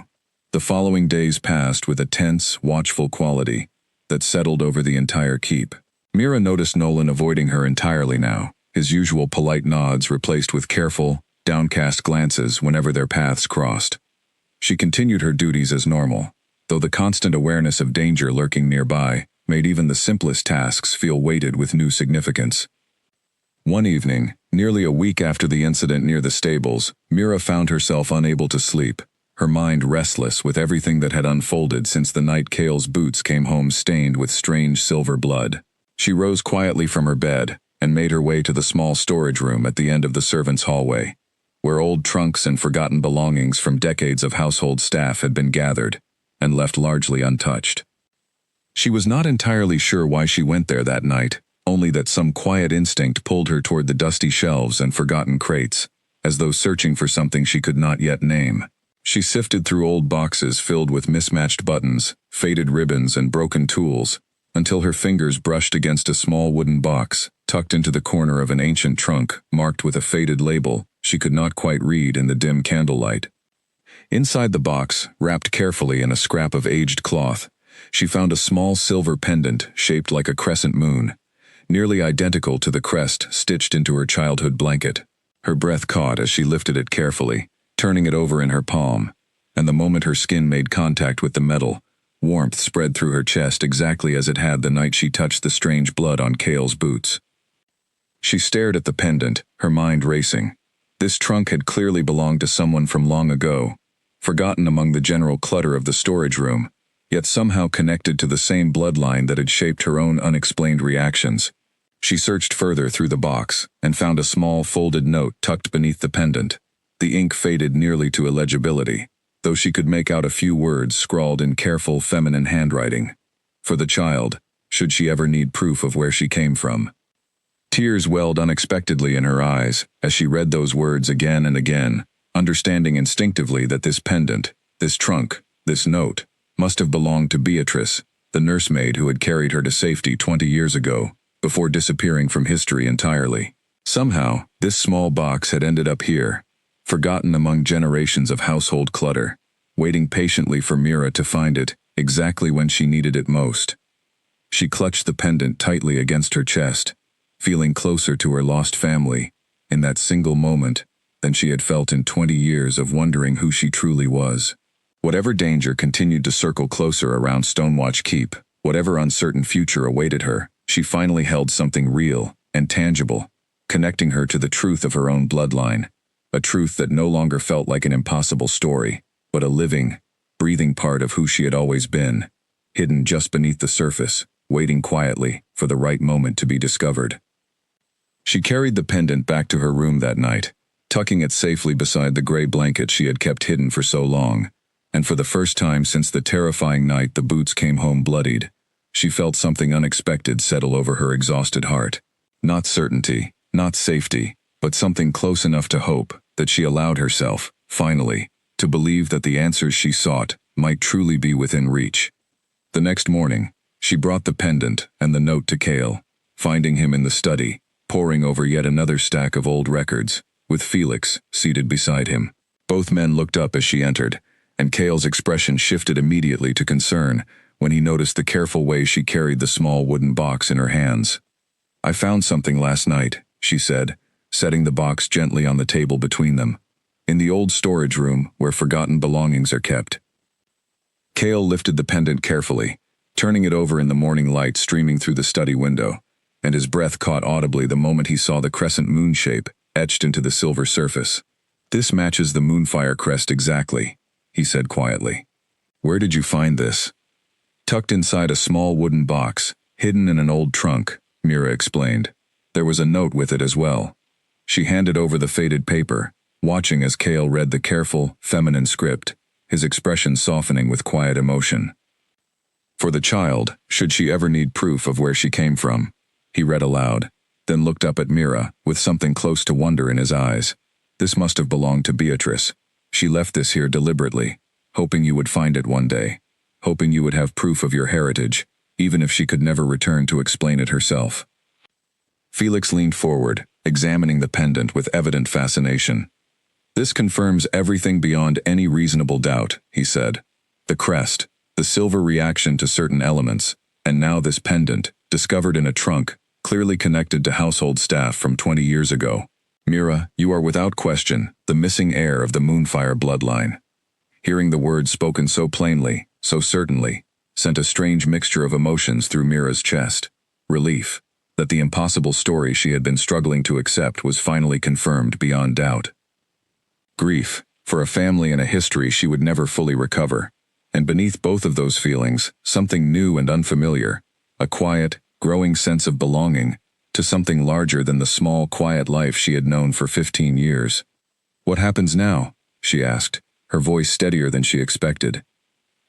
Cale set the pendant down carefully, his eyes meeting hers with an intensity that made her pulse quicken. "Now we ensure your safety above all else, while we continue gathering evidence against Nolan and anyone else who might be working against you from within these walls. Eventually, when the time is right, I intend to bring this discovery before the full Pack Council, so that your heritage is formally recognized and protected under the law." "Formally recognized," Mira repeated slowly. "What would that mean?" "Exactly. It would mean the world treats you as what you are," Cale said. "Not a servant, not an unclaimed orphan. The rightful heir of a bloodline that deserves to be remembered and honored, rather than hidden away in shame because of decisions made by those who feared what your family represented." The weight of that possibility settled heavily over Mira, equal parts thrilling and terrifying. For 15 years, she had built her entire sense of self around being small, unremarkable, easily overlooked. The idea of standing before an entire Pack Council, claimed and recognized as Moonfire's last surviving heir, felt like stepping into a role she had never imagined for herself, one she was not entirely certain she knew how to fill. "I'm frightened," she admitted quietly, surprising herself with the honesty of the confession. Cale's expression softened, and he reached across the table, taking her hand gently in his. "You don't have to face any of this alone, Mira. Whatever comes next, I intend to stand beside you through all of it." Something in the warmth of his touch, the sincerity in his voice, eased the tight knot of fear in her chest, at least for the moment. She studied his face carefully, searching for any trace of obligation or duty behind his words, but found instead something that looked remarkably like genuine care, perhaps even something deeper that neither of them had fully acknowledged yet. Felix cleared his throat gently, breaking the moment between them, though his expression carried no judgment, only quiet understanding. "I should return to the archive," he said, rising from his chair. "There may be additional records regarding Beatrice's movements after the massacre that could help us understand how she managed to keep you hidden for those first 5 years." After Felix departed, Cale and Mira remained alone in the study, the silence between them comfortable, despite the weight of everything they had discussed. "Thank you," Mira said eventually, "for taking this seriously, for helping me understand who I am, even when the truth is difficult." "You deserve nothing less," Cale said simply. "You've spent 15 years serving this household faithfully, asking for nothing in return. The very least I can offer now is the truth, and my protection, for as long as you need it." Mira nodded, clutching the small pendant in her palm, feeling its comforting warmth spread once again through her chest. Whatever dangers still awaited her, whatever difficult truths remained buried in the archive records Felix continued to search through, she understood now that she no longer faced them entirely alone, and that realization alone gave her more strength than she had felt in longer than she could remember. Nolan's private quarters were empty when the guards arrived to summon him for questioning a second time, his few belongings hastily abandoned, a half-packed bag left forgotten near the bed, as though he had fled in sudden panic rather than careful planning. Cale stood in the doorway, surveying the empty room with a grim expression, Felix beside him, examining the scattered papers left behind on the small writing desk. "He knew we were closing in," Cale said quietly. Whatever warning reached him, he chose to run rather than face questioning. "Or someone warned him directly," Felix suggested, lifting a torn scrap of paper from the desk. "This looks like part of a message, though most of it has been burned. I can make out only a few words. Tonight. Northern Gate. Confirmed." Cale's jaw tightened as he took the paper from Felix, studying the charred edges carefully. "If he's already fled toward Vane territory, we may have lost our chance to learn exactly what information he passed along, or how much the Vane Pack truly knows about Mira's location and abilities." The guards were dispatched immediately to search the surrounding forest and roads, though Cale held little hope of catching Nolan before he crossed safely beyond Stonewatch's borders. He made his way to find Mira, dreading the conversation ahead, knowing she would need to understand the full extent of what Nolan's escape likely meant for her safety going forward. He found her in the kitchen, helping Lydia prepare the evening meal, and the moment she saw his expression, she set down the knife in her hand and followed him into the quiet hallway outside, without needing to be asked. "Nolan is gone," Cale said simply, once they were alone. "He fled sometime last night, likely toward Vane territory, based on a torn message we found in his quarters." Mira absorbed this news with a steady calm that surprised even herself. Perhaps she had already sensed this outcome was coming, ever since she witnessed the secretive exchange near the stables days earlier. "What does this mean for us now?" "It means the Vane Pack likely knows with certainty that you're alive and living here," Cale said. "Whatever caution we maintained before, believing they only suspected rumors, no longer applies. We must assume they know exactly where to find you." The words settled heavily over Mira, though she found herself surprisingly steady in the face of this confirmation. Fear remained, coiled tightly in her chest, but beneath it, something else had begun to grow these past days, a quiet resolve she had not possessed before discovering the truth of her heritage. "Then we prepare," she said firmly. "Whatever comes next, I would rather face it clearly than continue living in uncertainty." Cale studied her with evident surprise, something like admiration flickering across his expression. "You've changed these past weeks," he observed. "The girl who once knelt silently over my boots every evening would never have spoken with such certainty." "Perhaps that girl was never entirely who I was meant to be," Mira said quietly. "Perhaps she was simply who circumstances forced me to become, until I learned the truth of what I actually carry within me." Cale reached out, taking her hand gently, his thumb tracing careful circles against her palm. "Whoever you become, Mira, I hope you'll allow me to remain part of your life, in whatever capacity you'll have me." The tenderness in his words, so different from the commanding Alpha King she had served silently for 15 years, sent warmth spreading through her chest, that had nothing to do with silver blood or ancient bloodlines. She studied his face carefully, noting the sincerity reflected there, and found herself leaning slightly closer before catching herself, uncertain if such feelings were appropriate given everything unfolding around them. "We should focus on the danger ahead," she said softly, though she made no move to pull her hand away from his. "Of course," Cale agreed, though neither of them moved to separate for a long moment, the quiet hallway holding them both in a suspended, comfortable silence, before duty eventually called them back toward the more pressing matters at hand. Over the following days, Cale doubled the guard presence throughout Stonewatch Keep, particularly around the servants' quarters where Mira slept each night. Word spread quietly among the trusted household staff that increased vigilance was necessary following Nolan's sudden disappearance, though the full truth of Mira's heritage remained carefully guarded, known only to Cale, Felix, and a small handful of the most senior guards. Mira found herself training alongside two of the younger guards during quiet afternoon hours, learning basic defensive movements, despite never having shifted into her wolf form even once in her 20 years of life.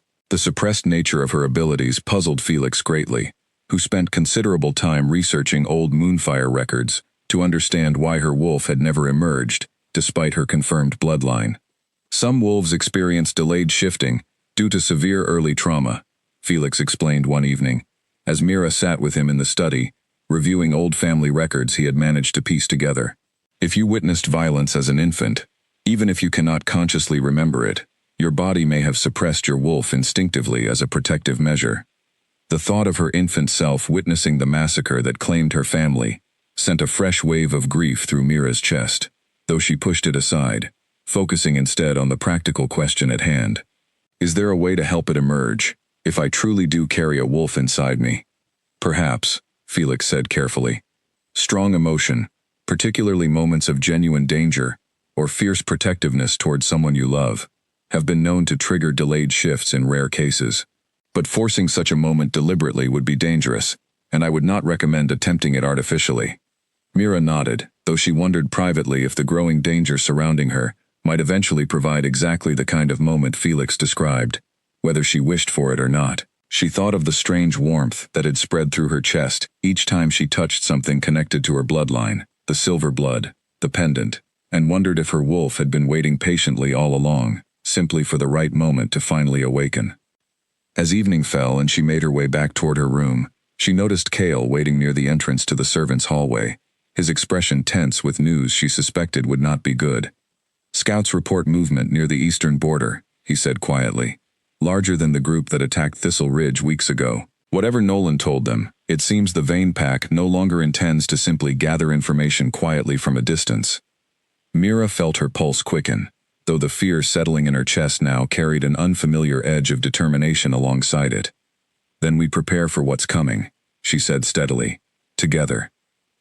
Cale nodded, his hand finding hers once again in the quiet hallway, and together they stood in silence for a long moment, both understanding that whatever remained of the peaceful, unremarkable life she had known within these walls was quickly drawing to its inevitable end. Smoke rose faintly along the eastern horizon, visible even from the highest window of Stonewatch Keep, and Mira stood watching it with Lydia beside her, both of them silent, as the distant guards' horns sounded their warning across the valley below. "They're closer than the scouts expected," Lydia said quietly, her voice tight with worry. "Garrick says the Vane Pack has grown bold, moving faster than anyone anticipated." Mira nodded, her hand instinctively reaching for the silver pendant she now wore hidden beneath her collar, the metal warm against her skin despite the cool evening air. Nearly 2 weeks had passed since Nolan's disappearance, 2 weeks of careful preparation and growing tension, as reports of Vane movement near the border grew increasingly frequent and increasingly alarming. Cale had barely slept during that time, dividing his attention between strengthening Stonewatch's defenses and continuing the careful investigation into Beatrice's fate alongside Felix. Mira had spent much of that time training alongside the younger guards, though her wolf remained stubbornly dormant, despite every attempt to understand or awaken it. That evening, Cale called a private meeting in his study, gathering Mira, Felix, and his most trusted guard captain to discuss the latest reports from the border. The mood in the room was tense, heavy with the understanding that whatever confrontation awaited them was likely to arrive sooner rather than later. The Vane Pack has assembled a force larger than anything we've seen from them in years, the guard captain reported grimly. Our scouts estimate at least 3 times the number that attacked Thistle Ridge, moving with unusual coordination and discipline. They're not simply testing our defenses anymore, Kale said. This is a deliberate campaign, likely aimed directly at capturing or eliminating Mira before we can formally recognize her claim before the Pack Council. Mira absorbed this information with steady composure, though her heart pounded fiercely beneath her calm exterior. How long until they reach the keep? 2 days, perhaps 3, if the weather turns against them, the guard captain estimated. We've already begun reinforcing the outer walls and recalling additional guards from the surrounding territories. Felix cleared his throat, drawing everyone's attention. There's something else you should know. I've finally located additional records regarding Beatrice's movements after the massacre. She was seen briefly in a village nearly a day's ride from here, roughly 5 years after the attack, matching the timeline of when Mira first arrived at these gates. The village elder who recorded the sighting noted that she appeared severely injured, likely from wounds sustained protecting the child in her care. Mira's chest tightened at this new detail, imagining the desperate, injured woman carrying an infant across dangerous territory for years, sacrificing everything to keep her safe. Is there any record of what happened to her after that? Felix's expression turned somber. The village records end shortly after that sighting. I found no further mention of her anywhere in the documents I've reviewed. I suspect, given her injuries and the danger she faced, that she likely did not survive much longer after leaving you at these gates. The confirmation of Beatrice's probable death settled heavily over Mira, grief mixing uncomfortably with gratitude for a woman she would never have the chance to properly thank. She had given everything, her safety, likely her life, to protect an infant heir she had sworn to guard, asking nothing in return, beyond the small pendant and note left behind, as quiet proof of the truth. She deserves to be remembered properly, Mira said quietly, once she had composed herself enough to speak. Whatever happens in the days ahead, I want her sacrifice honored, formally, before the Pack Council. It will be done, Kale promised, his hand finding hers beneath the table, offering silent comfort amid the heavy weight of grief and impending danger settling over the room. The following 2 days passed, in a blur of frantic preparation. Guards trained relentlessly along the outer walls, supplies were gathered and distributed among the household staff, and Mira found herself increasingly restless, torn between fear for what awaited and a fierce, unfamiliar determination to protect the home and people who had raised her, even without knowing her true heritage. On the evening before the Vane Pack was expected to arrive, Kale found her alone in the small cleaning room, the space where their strange, unexpected journey together had first begun weeks earlier. She was kneeling beside the familiar basin, though no boots awaited her attention tonight, simply seeking the quiet comfort of familiar surroundings amid the mounting tension. I wanted to see you, Kale said softly, settling beside her on the floor, rather than taking his usual chair by the window. Before tomorrow, whatever tomorrow brings. Mira turned to face him fully, noting the vulnerability in his expression, so different from the composed alpha king the rest of the keep depended upon for strength and leadership. Are you frightened? She asked quietly. Terrified, he admitted, surprising her with his honesty. Not for myself, but for you, for everyone within these walls who depends on me to keep them safe. You've done everything possible to prepare us, Mira said gently. Whatever happens tomorrow, it won't be from lack of effort or care on your part. Kale reached out, brushing a strand of hair away from her face with unexpected tenderness. These past weeks with you, Mira, discovering who you truly are, watching you face impossible truths with more courage than I could have imagined, they've changed something in me. I find myself caring for you in ways I never expected, ways that go far beyond simple duty or protection. Mira's breath caught at his words, her heart pounding fiercely as she studied the sincerity reflected in his eyes. I feel it too, she admitted quietly, though I hardly understand how, given everything happening around us. Perhaps some things grow clearer, precisely because of the danger surrounding them, Kale said softly, leaning closer. Perhaps facing the possibility of loss makes certain truths impossible to ignore any longer. Their faces were close now, close enough that Mira could feel the warmth of his breath, close enough that the careful distance she had maintained for 15 years of quiet service felt like it belonged to an entirely different lifetime. Neither of them moved away, and for a long, suspended moment, the mounting danger outside these walls faded into the background, replaced entirely by the quiet, undeniable connection growing steadily between them. A sudden commotion in the hallway outside broke the moment, guards calling urgently for Cale's presence, and he pulled back reluctantly, his expression tight with renewed urgency. "Whatever happens tomorrow," he said, rising quickly to his feet, "know that my feelings for you are real, Mira, regardless of bloodlines or politics or anything else standing between us." He left quickly to address whatever urgent matter had arisen, leaving Mira alone once again in the small candlelit room, her heart racing with emotions she had never expected to feel, especially not on the eve of what promised to be the most dangerous night of her entire life. She sat there for a long while after he left, replaying his words in her mind, the warmth of his hand against her cheek, the sincerity in his voice as he spoke of feelings that went beyond duty or politics. 15 years she had knelt before him in silence, never once imagining that the distance between servant and alpha could narrow into something so unexpectedly tender. Eventually, restlessness pulled her from the small room, and she made her way toward the kitchen, hoping to find Lydia and share at least some small measure of what weighed on her heart, even if she could not reveal the full truth of her heritage. She found her friend still awake, packing small bundles of dried food into satchels meant for the guards stationed along the outer walls. "You should be resting," Lydia said, glancing up as Mira entered. "Tomorrow will demand everything we have." "I couldn't sleep," Mira admitted, settling onto a nearby stool to help with the packing. "Too much on my mind." Lydia studied her carefully, setting aside the satchel in her hands. "Something has changed in you these past weeks, Mira.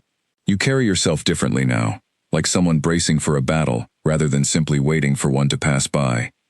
Mira considered how much she could safely share, weighing Cale's continued caution against her growing need for honesty with the one person who had stood beside her through every uncertain moment of her life within these walls. "I can't explain everything yet," she said carefully, "but I promise, once this danger has passed, I will tell you the whole truth. You deserve that much, after everything." Lydia nodded, accepting the promise without complaint, though her eyes remained thoughtful. "Whatever secrets you're carrying, Mira, know that they don't change what you mean to me. You've been my closest friend since we were children ourselves, learning our duties together, in this very kitchen. Nothing that comes tomorrow will change that." The simple, steady loyalty in Lydia's words brought unexpected tears to Mira's eyes, and she reached over to embrace her friend tightly, grateful beyond words for a connection that had nothing to do with bloodlines or ancient massacres, only the simple bond of two girls who had grown up together within these stone walls. They worked together in comfortable silence for the remainder of the evening, preparing what supplies they could for the guards who would soon stand between Stonewatch Keep and whatever danger approached from the eastern border. When exhaustion finally overtook them both, Lydia insisted Mira return to her room and rest, promising to wake her should anything urgent arise during the night. Mira lay awake for hours despite her exhaustion, her mind cycling restlessly between fear for the battle ahead and the unexpected warmth still lingering from her conversation with Cale. She touched the silver pendant resting against her chest, drawing quiet comfort from its familiar warmth, and found herself whispering a silent promise to the family she had never known, vowing to face whatever came next, with the same courage Beatrice had shown 20 years earlier, carrying an infant heir to safety against impossible odds. Sleep eventually claimed her, though it remained shallow and restless, filled with half-formed images of fire and silver light, of a woman's gentle voice singing softly through the darkness, and of Cale's steady presence, standing beside her, against a rising tide of danger neither of them could fully control. When she woke before dawn, the distant sound of guards calling urgent warnings across the courtyard told her, with sudden and undeniable certainty, that the day she had been dreading had finally arrived. Dawn broke gray and heavy over Stonewatch Keep, the courtyard already filled with the organized chaos of guards taking their final positions along the outer walls, their expressions grim as reports continued streaming in from scouts stationed along the eastern approach. Mira dressed quickly, her hands steadier than she expected given the fear pounding through her chest, and made her way toward the main courtyard, where Cale stood at the center of a gathered group of guards, issuing final instructions in a calm, commanding voice that carried easily across the tense morning air. He spotted her approaching and broke away from the group briefly, meeting her halfway across the courtyard. "The Vane force is approaching faster than we anticipated," he said quietly. "They'll reach the outer walls within hours. What do you need me to do?" Mira asked, forcing steadiness into her voice, despite the fear coiling tightly in her stomach. Kale hesitated, clearly torn between wanting to keep her far from danger and understanding that hiding her away entirely would accomplish little if the Vane Pack's true purpose was to capture or eliminate her specifically. "Stay near the inner keep," he said finally. "Felix will remain with you, along with 2 of my most trusted guards. If the outer walls fall, you'll need to be ready to move quickly toward the hidden passage beneath the eastern tower." Mira nodded, though something in her chest rebelled against the idea of hiding away while others fought and possibly died, defending a home that had raised her, even without knowing her true heritage. "And if I could help defend this place, rather than simply hide from danger?" "You don't yet have control of your wolf," Kale reminded her gently. "Rushing into battle without that control would put you at greater risk, not less." She knew he was right, though the reluctant acceptance did little to ease the restless energy building beneath her skin. Kale studied her expression carefully, something softening in his gaze despite the urgency of the moment. "Whatever happens today, Mira, know that protecting you protects everything this bloodline represents. Your survival matters beyond just the 2 of us." Before she could respond, one of the guards called urgently for Kale's attention, and he pressed a quick, firm kiss to her forehead before hurrying away to address the latest report, leaving Mira standing alone in the courtyard, her heart pounding with a confusing mixture of fear and warmth. Felix found her shortly after, his expression grave but steady. "Come, we should retreat to the inner keep as instructed. The guards need clear ground to organize their defense." She followed him reluctantly, glancing back more than once toward the outer walls where guards continued taking their positions, bows drawn and ready, swords sharpened and gleaming faintly in the pale morning light. The distant sound of horns echoed across the valley, closer now than they had been the night before, a clear signal that the Vane force had begun its final approach. Inside the inner keep, Felix led her to a small fortified chamber near the eastern tower, where 2 guards already stood watch, their expressions tense but focused. Mira paced restlessly, unable to settle despite Felix's attempts to calm her with quiet conversation about old Moonfire records and half-remembered details of her family's history. "Tell me about them," Mira said eventually, desperate for distraction from the mounting tension pressing against her chest. "My parents. Whatever you've managed to learn." Felix considered for a moment before answering carefully. "Your mother's name was Elowen, according to the records I've pieced together. She was known among the smaller packs for her fairness and wisdom, respected widely enough that even packs outside Moonfire territory sought her counsel on matters of dispute. Your father, whose name I have not yet confirmed with certainty, was said to be equally respected, a skilled warrior and diplomat both." Mira absorbed these small details hungrily, grasping at fragments of a family she had never known, feeling something close to pride swell within her chest, despite the grief still tangled tightly alongside it. "They sound like good people," she said quietly. "By every account I've found, they were," Felix confirmed gently, "which makes what happened to them all the more tragic, and all the more important that their memory, and yours, survives whatever danger arrives today." The distant sound of clashing steel and fierce howling suddenly erupted from beyond the outer walls, and all 4 of them went still, listening intently as the sounds of battle rose sharply in intensity. Mira's heart pounded fiercely, fear and helplessness mixing uncomfortably as she imagined Kale standing at the center of that chaos, defending walls that had sheltered her for 15 years against enemies who wished her specifically harm. "I can't simply wait here while others fight for my sake," she said suddenly, moving toward the door, despite Felix's immediate objection. "Mira, you must remain here," Felix insisted firmly. "Running toward danger without control of your wolf would only create additional risk for everyone trying to protect you." She hesitated at the doorway, torn between Felix's reasonable caution and the fierce, unfamiliar instinct rising within her chest, urging her toward the battle rather than away from it. The sounds outside grew louder, closer, and somewhere beneath the fear, she felt something else stirring, a warmth spreading rapidly through her entire body, sharper and more insistent than anything she had experienced before. "Something's happening," she gasped, gripping the doorframe as the warmth intensified into something closer to burning, her vision sharpening unexpectedly. Colors and shadows suddenly more vivid and distinct than she had ever perceived them before. Felix stared at her with widening eyes, recognition dawning across his weathered features. "Your wolf," he said quietly, urgently. "Mira, I believe your wolf is finally awakening." The chamber around her seemed to blur and shift, her heartbeat pounding loud and fierce in her ears, and beneath the fear and confusion, she felt something else entirely. A fierce, protective instinct rising from somewhere deep within her chest, directed entirely toward the people fighting bravely beyond these walls, toward Cale, standing at the center of that dangerous chaos, and toward the home that had raised her even without knowing the truth of who she truly was. Whatever control she lacked, whatever uncertainty remained about her ability to fight, she understood suddenly and completely that she could not remain hidden away any longer, while others risked everything on her behalf. Felix moved quickly to block the doorway, his expression torn between urgency and caution. If your wolf is truly awakening, an uncontrolled shift in the middle of chaos could put you in more danger, not less. You must breathe, Mira, and try to center yourself before acting on instinct alone. Mira pressed a hand against her chest, feeling her heartbeat hammering wildly beneath her palm, the strange new warmth continuing to spread through her limbs like liquid fire.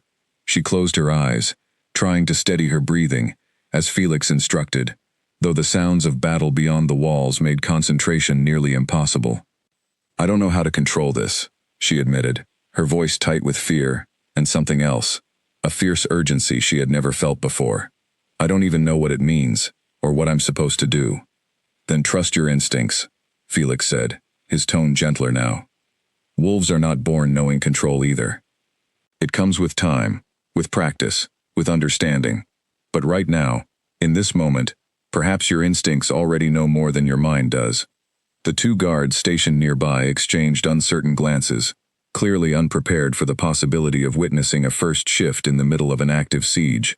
One of them, a younger guard named Owen, stepped forward cautiously. "My lady, perhaps it would help to focus on something specific, someone you wish to protect. Sometimes, that focus alone can guide an untrained shift." Mira thought immediately of Cale, standing somewhere beyond these walls at the center of the fighting, and the image sharpened the warmth in her chest into something closer to a burning need to reach him, to stand beside him, to ensure his safety with whatever strength she now carried within her. The warmth intensified rapidly, her vision blurring at the edges, and for a brief, disorienting moment, she felt as though she were standing both inside her own body and somehow beside it, watching herself from a strange new perspective. Then, as quickly as it had begun, the sensation faded, leaving her breathless and trembling, though her body remained unchanged, still fully human, still standing on 2 feet rather than 4 paws. Felix studied her carefully, his expression a mixture of relief and concern. "It seems your wolf is close to the surface, but not yet ready to fully emerge," he said. "That's not uncommon for a first attempt, especially without proper guidance or a controlled environment." Mira sagged slightly, disappointment mixing with residual fear. "Then I still have no way to help." "You have more than you realize," Felix said firmly. "Your senses have sharpened, even without a full shift. Can you hear anything beyond the walls that the rest of us cannot?" Mira paused, closing her eyes again, and focusing not on forcing a transformation, but simply on listening. To her surprise, sounds that had been distant and muffled moments before now arrived with startling clarity. The clash of steel, the guttural growls of shifted warriors, and beneath it all, unmistakably, Cale's voice, shouting commands with fierce authority, somewhere near the eastern section of the outer wall. "He's still fighting," she said, relief flooding through her. "Near the eastern wall, I think." Felix nodded, clearly encouraged by this evidence of her heightened senses. "Your bloodline carries gifts beyond simple transformation, Mira. Even without a full shift, you may be able to sense danger approaching before it arrives, which could prove invaluable in protecting those around you." As if to confirm his words, Mira suddenly stiffened, a fresh wave of alarm washing over her as she detected movement much closer than the distant battle at the outer walls. Footsteps approaching quietly along the corridor just outside their chamber. too careful and deliberate to belong to any of Kale's guards rushing to reinforce the walls. "Someone's coming," she whispered urgently, and Felix immediately signaled the 2 guards to positions flanking the door. Swords drawn, tension coiling tightly through the small chamber as the footsteps drew steadily closer, pausing just outside the entrance to their hidden refuge. The door burst open before anyone could react, and a snarling figure lunged through the entrance, half-shifted, claws extended and eyes glowing with a feral, focused hunger that sent ice through Mira's veins. The 2 guards moved instantly, intercepting the attacker before it could reach her, steel flashing in the dim chamber light as a fierce, brutal struggle erupted within the confined space. Felix pulled Mira backward, shielding her with his own body as the guards fought desperately against an opponent who moved with unnatural speed and strength. One guard fell back, wounded, clutching his shoulder as blood seeped between his fingers, and the second guard struggled alone against an attacker who seemed barely affected by the sword strikes landing against its thick, shifted hide. "We need to move," Felix said urgently, pulling Mira toward a second exit hidden behind a heavy tapestry along the far wall, the passage leading toward the eastern tower Kale had mentioned earlier. But before they could reach it, 2 more attackers appeared in the doorway, cutting off their escape route entirely. Mira's heart pounded fiercely as the warmth in her chest surged again, stronger this time, fueled by genuine terror and a fierce need to protect Felix and the wounded guard beside her. The world around her sharpened suddenly, colors bleeding into new intensity, sounds crystallizing into painful clarity, and this time, she did not fight against the sensation, but let it wash over her completely. Pain lanced through her body as bones shifted and reformed, fur erupting across skin, and within moments that felt both impossibly fast and strangely eternal, Mira found herself standing on 4 paws rather than 2 feet, her vision now perceiving the chamber through entirely new eyes, sharper and more vivid than anything she had experienced in human form. Her fur, she realized distantly, shimmered with an unusual silver and flame coloring, unlike any wolf she had ever seen, catching the dim light and shifting patterns that seemed to pulse gently with her racing heartbeat. The attackers in the doorway froze momentarily, clearly startled by the unexpected transformation, giving Felix and the remaining guard precious seconds to reposition defensively. Mira felt the fierce protective instinct of her wolf take hold entirely, and she lunged forward without conscious thought, meeting the nearest attacker with a ferocity that surprised even herself. Her movements felt instinctive yet controlled, guided by some ancient knowledge buried deep within her bloodline, and within moments, she had driven the attacker backward through the doorway and into the corridor beyond. The remaining guard recovered quickly, joining her fight against the second attacker, while Felix tended briefly to his wounded companion, before rejoining the defense as well. Mira fought with an intensity she had never known she possessed, her silver and flame-colored form moving with fluid, deadly precision through the narrow corridor, driving back attacker after attacker who seemed increasingly hesitant to engage directly with a wolf whose very appearance seemed to unsettle them. Word of the unusual battle spread quickly, and within minutes, Kale himself arrived, having fought his way back from the outer walls upon hearing reports of an incursion targeting the inner keep specifically. He froze in the corridor entrance, his eyes widening with shock and wonder as he took in the sight of Mira's shifted form for the first time, silver and flame fur gleaming even in the dim torchlight. "Mira," he breathed, though the moment of wonder lasted only briefly, before the battle demanded his full attention once again. He shifted immediately, his own powerful form joining hers in the corridor, and together, they fought back the remaining attackers with a coordinated ferocity that quickly turned the tide of the skirmish entirely in their favor. The last attacker, recognizing the hopelessness of continuing the assault, attempted to flee back toward the outer walls, only to be intercepted and subdued by additional guards who had rushed to reinforce the inner keep upon hearing the commotion. Within minutes, the immediate threat within the keep itself had been neutralized entirely, though the sounds of battle continued raging beyond the outer walls. Mira shifted back to her human form gradually, the transition feeling far more natural the second time, though exhaustion swept through her immediately afterward, her legs trembling as Kale rushed to steady her, his own shift reversing as he caught her against his chest. "You shifted," he said, wonder and relief mixing thickly in his voice. "Mira, you saved Felix and these guards, you fought. I didn't know I could, she admitted breathlessly, leaning into his support as her strength continued to waver. It simply happened when I needed it most. Kale held her close for a brief, precious moment before urgency reasserted itself. The sounds of continued fighting beyond the walls, reminding them both that the danger had not yet fully passed. The outer walls are holding, but barely, he said. The main force is larger than we anticipated, and they seem determined to breach our defenses regardless of losses. Felix, having tended quickly to the wounded guard's injuries, joined them with a grim update. That attack was clearly meant to eliminate Mira directly, while the main force occupied our attention at the outer walls. If they sent a secondary team specifically targeting the inner keep, it confirms they know exactly what she represents, and how important eliminating her is to their overall strategy. Kale's expression hardened with fierce determination. Then we ensure they fail entirely, on every front. He turned to Mira, studying her exhausted but resolute expression carefully. Can you fight again, if needed? Your wolf clearly emerged when your instincts demanded it, but I won't ask this of you if you're not ready. Mira straightened despite her exhaustion, memory of the fierce protective instinct that had guided her through the previous fight giving her renewed strength. I'm ready, she said firmly. Whatever this battle demands, I intend to stand and fight alongside everyone risking their lives to protect this home, and each other. Kale nodded, pride and fierce affection mixing openly in his expression, as he pressed a quick, urgent kiss to her forehead, before turning to address the guards gathering around them, already organizing a renewed defense that would incorporate Mira's newly discovered abilities into their overall strategy against the continuing assault at the outer walls.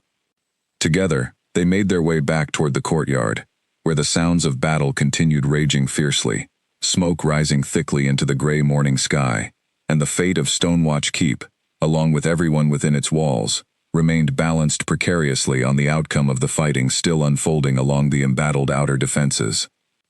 The courtyard itself had become a scene of controlled chaos, wounded guards being carried toward the healers' tents, while fresh reinforcements streamed past, toward the outer walls, where the sounds of fighting had grown steadily louder and more desperate. Kale paused only long enough to confirm the wounded guard from the inner chamber was receiving proper care, before leading Mira and Felix toward the eastern section, where the fighting seemed most concentrated. They arrived to find the outer wall holding, but only just, guards fighting an exhausted, coordinated defense against a vain force that showed no signs of retreating, despite mounting losses on both sides. Mira's newly awakened senses picked up details the human eye might have missed, subtle shifts in the enemy formation, a weakness forming along the western edge of their line where fatigue had begun to fracture their discipline. There, she said urgently, pointing toward the weakening section. Their formation is breaking there. If we concentrate our strength at that point, we could break through their entire line. Kale studied the direction she indicated, and recognition dawned quickly across his features. She's right, he said to the guard captain standing nearby. Redirect our strongest fighters to that western section immediately. The captain relayed the order swiftly, and within minutes, a concentrated push began forming along the weakened section of the vein line. Kale shifted fully once again, his powerful form leading the charge personally, and Mira, despite her exhaustion, found herself shifting alongside him, her silver and flame form moving with fierce determination through the chaos of battle. The fighting that followed was fierce and desperate, but the strategic shift in focus began turning the tide steadily in Stonewatch's favor. The Vane force, already weakened by hours of sustained fighting against a defense far more prepared than they had anticipated, began to falter under the concentrated assault, their formation collapsing entirely as guards pressed the advantage relentlessly. Mira fought alongside Kale throughout the final push, her wolf instincts guiding her through the chaos with a precision she could not have imagined possessing just hours earlier. She felt no hesitation now, no uncertainty about her place within this fight, only the fierce, focused determination to protect the home and people who had shaped her entire life, even without knowing the truth of her heritage until recent weeks. As the sun rose fully overhead, casting harsh light across the battered outer walls, the remaining Vane forces finally broke entirely, retreating in disorganized chaos back toward the eastern border from which they had come. Cheers rose weakly but genuinely from the exhausted defenders lining the walls, relief flooding through the courtyard as the immediate threat finally lifted after hours of desperate, uncertain fighting.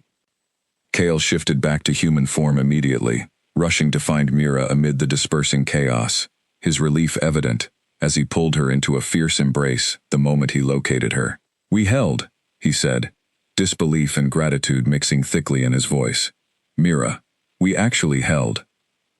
"Because of everyone who fought," she said, exhaustion evident in her own voice, as she leaned gratefully into his embrace. "Every guard, every sacrifice made today." Felix approached shortly after, his expression grave despite the victory. "The cost was significant," he reported quietly. "We lost several guards, and many more are wounded. But the Vane force suffered far greater losses, and I doubt they'll attempt another direct assault again soon. Not after the resistance they encountered today." Cale nodded solemnly, already turning his attention toward the practical matters of tending the wounded and honoring those lost in the day's fighting. But before turning fully toward those responsibilities, he looked back at Mira one final time, something fierce and unwavering settling into his expression. "Today, you fought not as a servant, and not simply as an unclaimed orphan seeking safety," he said quietly, for her ears alone. "You fought as the true heir of Moonfire, defending this home with a courage that honors everyone who came before you. Whatever remains to be settled before the Pack Council, I have no doubt remaining in my mind about who you truly are, and what you deserve." Mira felt tears rise unexpectedly at his words, exhaustion and relief, and lingering grief for those lost mixing together into an overwhelming wave of emotion. She had spent 15 years believing herself insignificant, easily overlooked, valuable only for the quiet, unremarkable service she provided each evening in a small candlelit room. Today she had discovered an entirely different truth about herself, one written not simply in ancient bloodlines and ceremonial crests, but in the fierce, protective courage she had found within herself, when everyone she cared about needed her most. 3 weeks after the battle at Stonewatch Keep, the Great Hall stood filled beyond capacity. Every pack leader from the surrounding territories gathered beneath the ancient stone arches to witness a ceremony unlike anything held within these walls in living memory.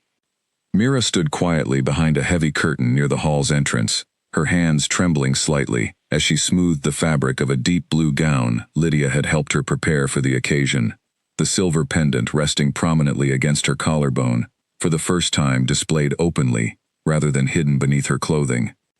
"You look every bit the heir you are," Lydia said softly, adjusting a final fold in the gown's sleeve. Her friend had wept openly upon finally learning the full truth weeks earlier, though the tears had quickly turned to fierce pride and unwavering support once the initial shock had passed. "I still don't feel entirely ready," Mira admitted quietly. "No one ever feels entirely ready for moments like this," Lydia said gently. "But you've already proven, beyond any doubt, exactly what kind of person you are. Today is simply the rest of the world finally catching up to that truth."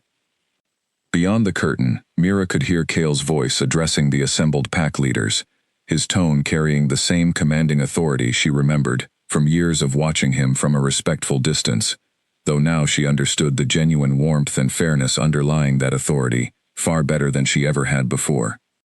20 years ago, Cale's voice carried clearly through the hall. A grave injustice was committed within these very walls, ordered by my own father against a bloodline that deserved honor rather than destruction. Today, I stand before you not simply to acknowledge that injustice, but to correct it, as fully as such wrongs can ever be corrected.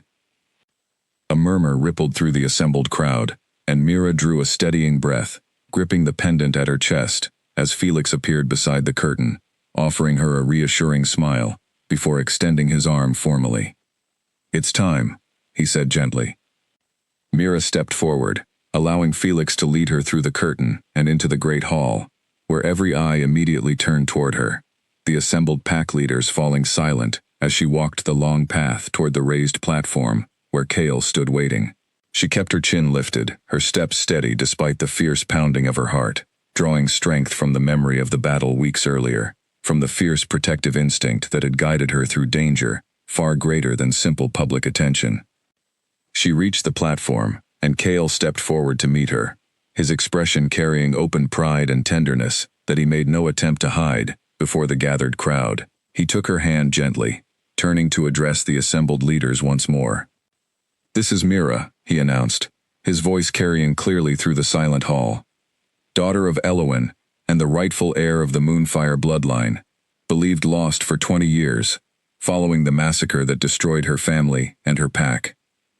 She survived through the sacrifice of a loyal nursemaid named Beatrice, who gave everything to protect her, and she has lived these past 15 years within this very keep, unknown even to me, serving faithfully despite knowing nothing of her true heritage.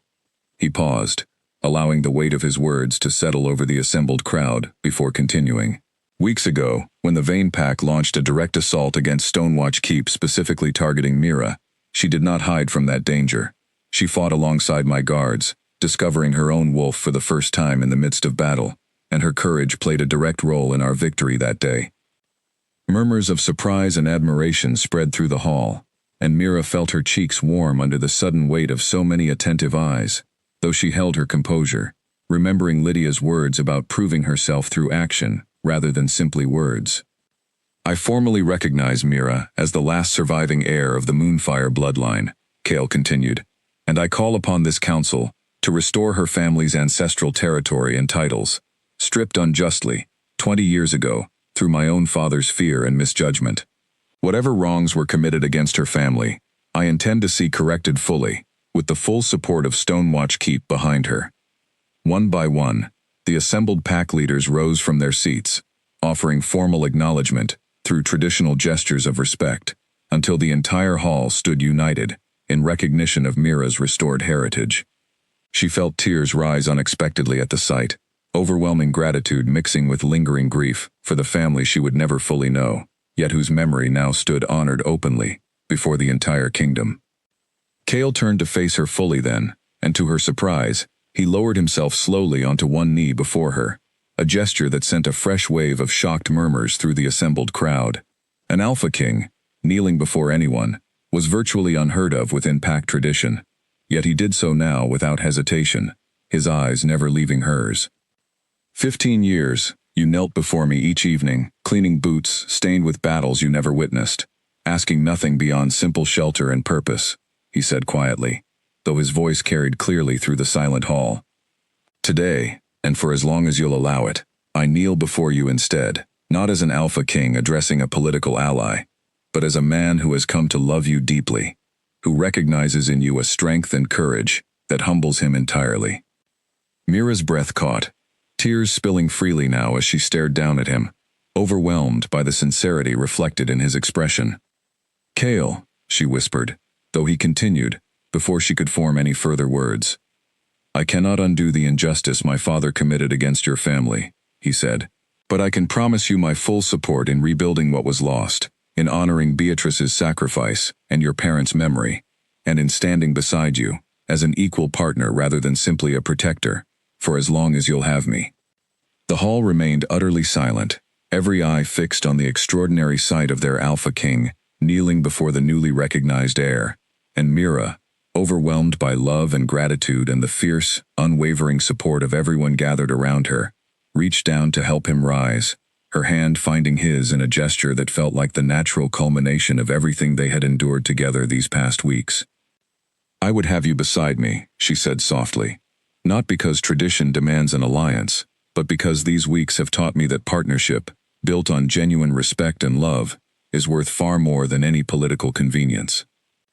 Kale rose to his feet, pulling her gently into an embrace that the assembled pack leaders greeted with genuine applause and warm approval, the formal ceremony transitioning naturally into celebration as the hall erupted with the sounds of a kingdom witnessing genuine justice finally being served after 20 long years of hidden grief and unspoken wrongs.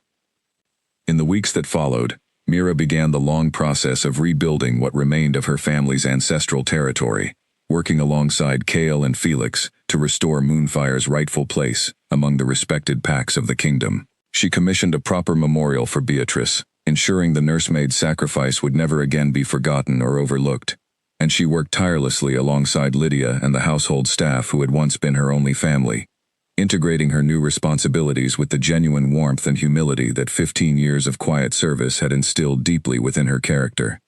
The girl who had once knelt silently over a king's boots, unaware of the bloodline she carried within her, had finally become exactly who she was always meant to be, not simply through the accident of birth, but through the fierce courage, quiet resilience, and genuine love that had carried her through every impossible truth revealed since the night a single stain of unusual blood changed the entire course of her life forever.